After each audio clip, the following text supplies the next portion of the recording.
Ladies and gentlemen, welcome to Sam Roberts Wrestling Podcast. Introducing your host from New York, here is Sam Roberts.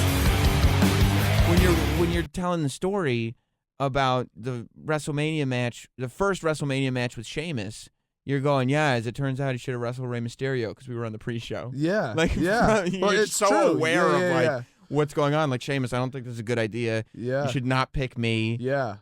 What is it with Sheamus in WrestleMania matches? Do you know what?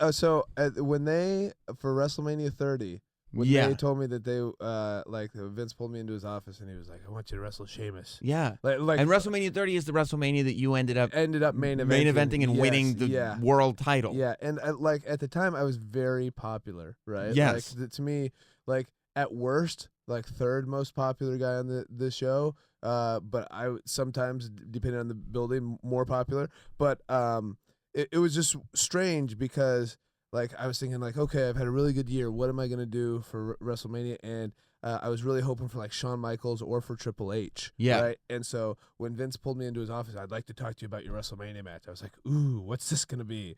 I'd like you to wrestle dun dun dun Sheamus. And I have to explain this by saying I love wrestling Sheamus, as we just talked about. Right. That. But we've already had two bad WrestleMania moments together. Right. As far as like, and not because we did bad, but they were just bad circumstances. Right, the first one was the pre-show. And then the second one was the 18-second match. The 18-second match. And then I was like, do you know what?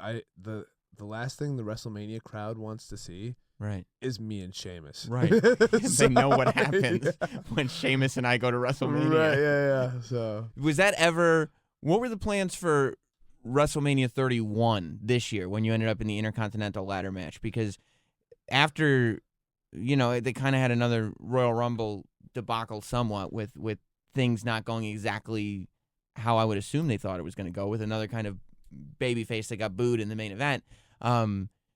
Was there a thought of you wrestling Sheamus again? Yes, there was. Yes, there was. This yes. year it was going to be a Daniel Bryan and Sheamus. Yeah, and I don't know what I think, at some point it becomes like a rib on me. And That's what, yeah. And not a rib on me, but also a rib on Sheamus, as far as like we're going to, but, and this is the thing, I would love to wrestle Sheamus at WrestleMania and have like a real good match if both of us are at, like, if there's a good story to it and that sort of thing. But it's hard because now when you look at WrestleManias, there's already so many guys on them without talking about the guys who are full-time guys, right? Yeah. Okay, there's an Undertaker match, there's a Brock Lesnar match, there's a Triple H match, there's going to be, so and so's coming back.